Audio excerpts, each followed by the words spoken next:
With Dragon Ball Super manga chapter number 50 looming over the horizon, we have brand new spoilers and leaked pages for the upcoming manga chapter, and not only going as far as to reveal Moro's wish, but also getting a more in-depth look on how Moro is handling Goku and Vegeta, and what some of our expectations may be going into future chapters as this arc progresses, which again we are going to be covering the entirety of this manga chapter in English, so be sure to hit that subscribe button and turn on all notifications to never miss a single upload, including the upcoming Dragon Ball Super manga chapter, as well as talking about what could be from this arc as we go forward, because by the end of this chapter we do learn something very interesting. And yes, the title does indicate that Vegeta, yes, Vegeta wants to go to planet Yardrat, and for whatever reason that may be, we're going to be finding out. As again, I do encourage you guys to subscribe, slap this video up with a big fat like down below if you guys are stoked, ready, and excited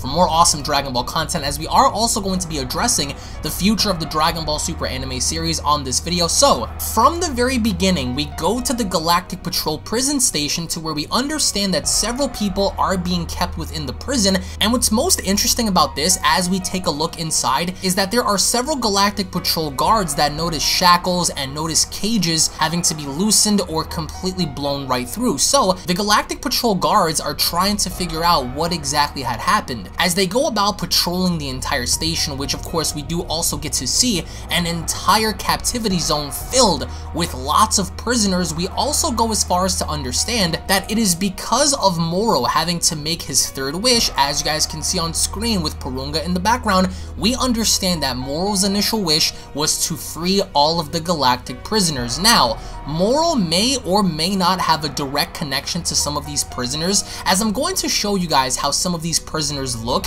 and which directly ties into Universe 6's design, to which again I find to be very fascinating. But the minute we get to see this wish be made, all of the doors within the prison are now opened for all the prisoners to step outside and basically wreak havoc all over the ship. Now right off the bat, I'm going to show you how some of these prisoners resemble that of Universe 6. As you guys can see on screen, this individual, eerily enough, resembles the polar opposite of Universe 6's Hit. Obviously you guys can tell based on his body structure, based on his format, based on his stance, the little lines that go down from his eyes, this person looks just like Hit. And no, before anyone has any ideas, this individual has no direct connection to Hit at all, but it's something to take note of, as of course we get to see another individual that eerily enough resembles that of Magetta from Universe 6. You can tell based on the eyes, based on the overall mechanics, he looks just like Universe 6's Magetta. As of course we can also see on screen,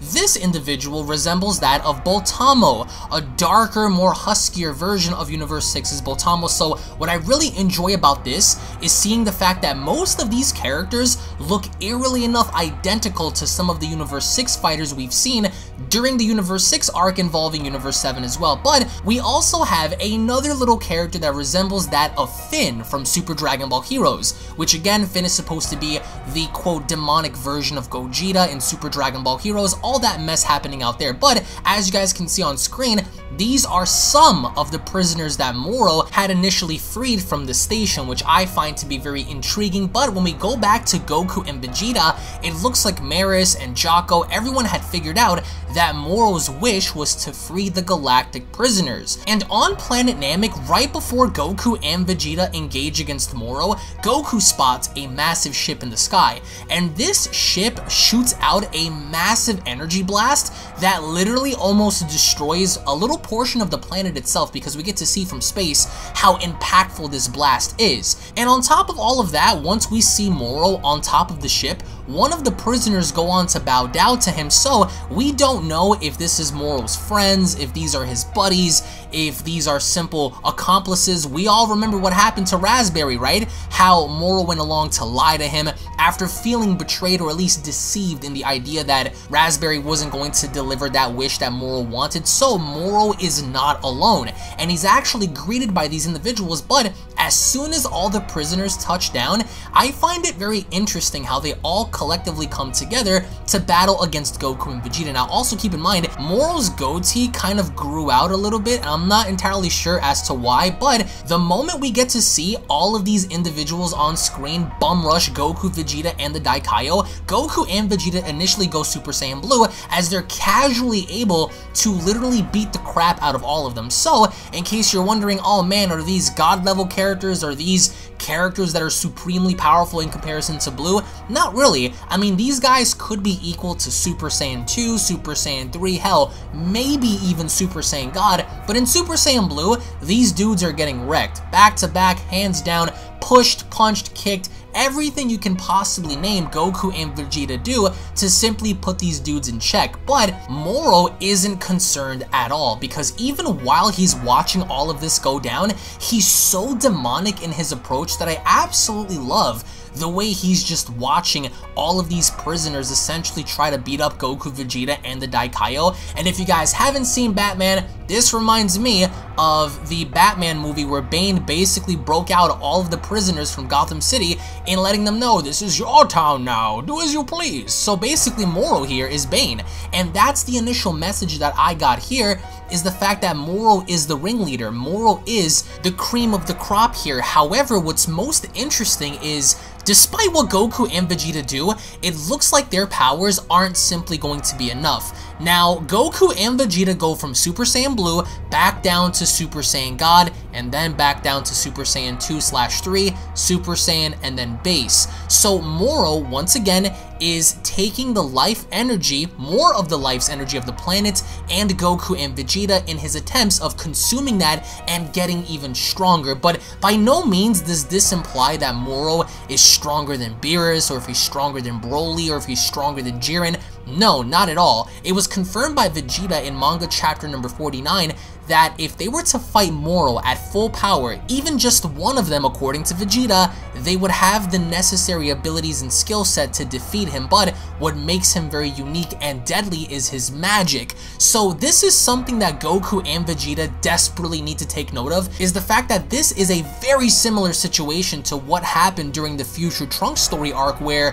Goku and Vegeta kept jumping in and out, and every single time they were defeated, they had to go back to the past. But here, the same thing is being applied, especially towards the end of the chapter, but so as long as they have this power, they can't do anything about it, because you can give them Super Saiyan God, you can give them Super Saiyan Blue, hell, you could probably even give them Fusion, or maybe even Ultra Instinct, and guess what?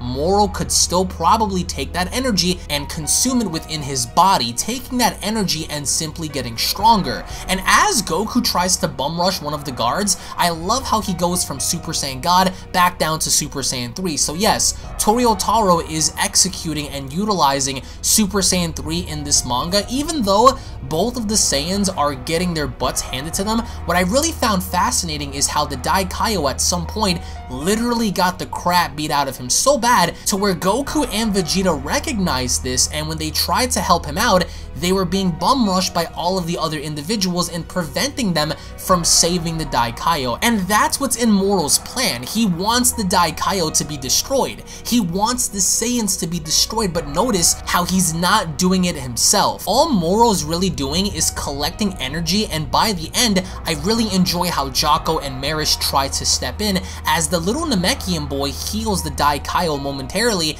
and Goku realizes that by the end of this, they have no chance of doing what needs to be done here to defeat Moro. So of course instant transmission is suggested, and once they end up escaping, and I really love how they once again get bum rushed by all of the prisoners, and they really have no means of escape, because with Goku understanding that they're gradually getting weaker, they have to retreat in creating a brand new plan. So by the end of this manga chapter, we notice how once the ship takes off at light speed, Moro is just standing there. The massive ball of energy he had been collecting is hovering over his head, and once Goku, Vegeta, and everyone else take off, by the end of this manga chapter, it is implied and translated that Vegeta wants to go to planet Yardrat. Yardrad. Now, a lot of questions arise here. Now, number one, why does Vegeta want to go to planet Yardrad? Number two, does this mean that Vegeta is also interested in perhaps learning the instant transmission, or granting him the ability to do something in this fight to aid everyone else, as they understand that currently right now there's simply no match against Moro, being that he's subconsciously taking their energy. And on screen you guys can see how Planet Namek, it looks like it's either A, about to explode, or B, all of the energy within the planet is being taken and basically condensed into Moro's massive energy ball in which he looks to consume. So Moro seems to have no end in sight when it comes to growth, which implies that yes, this manga, this arc, is going to continue for quite some time. Now, to give you guys a quick little Dragon Ball Super anime update, we aren't going to be getting the Dragon Ball Super anime anytime soon, and this is why. I'm sure that a lot of you guys already know that almost every single conceivable member that was on the initial roster for Dragon Ball Super is now working for the One Piece Stampede movie, which includes animators, producers, directors, everyone has transferred from Dragon Ball Super on over to One Piece. So they're developing One Piece, they're giving One Piece a chance to shine, and to those that are One Piece fans, guess what? Good for you. You're getting a movie, you're getting some brand new material, and that's good. They have started on Super, but right now, Dragon Ball Super, the anime, is being put on hold because they want to focus on One Piece Stampede and One Piece for now. However, this does not mean that Dragon Ball Super is over, because guess what? We have more material in the manga, and eventually everything we're seeing here is going to be converted and hopefully animated in the form of episodes later on down the road. Of course, we do understand that we are going to be getting a Dragon Ball Super movie next year as well, so whatever that may be, it's going to be something for a lot of us to look forward to. So for the Dragon Ball Super anime, it's on hold for now, but in terms of content for the manga, that's going to be ongoing, and it looks like this fight against Moro isn't going to end anytime soon. The only question here is, why are they going to Planet Yardrad? Why does Vegeta have an interest in going there? And what could they possibly learn that can give them the advantage against Moro in this fight? Does this mean that Vegeta is going to get some sort of a buff in terms of his fighting abilities to aid Goku? Who knows? But I want to get your thoughts in the comment section below about Planet Yardrad, the Moro fight, and everything about this manga. Again, we are going to be covering everything in English within about a day or two, so make sure you guys tune back onto the channel to not miss what's going to happen. Again, thank you all so much for watching, guys. If you guys are stoked, ready, and excited for more awesome Dragon Ball content, then be sure to go on ahead and slap this video up with a like. Also, guys, feel free to drop your thoughts in the comment section below. Follow me on Twitter. Join my Discord, guys. I have a brand new Discord in which you guys can join. Link will be located down below. Follow me on Twitter at Unreal End Gaming. Thank you all so much for your time. Tune back in for more. I have lots of surprises for you guys in the next couple of days, and I'll be seeing you all down in the comment section, guys. Take it easy.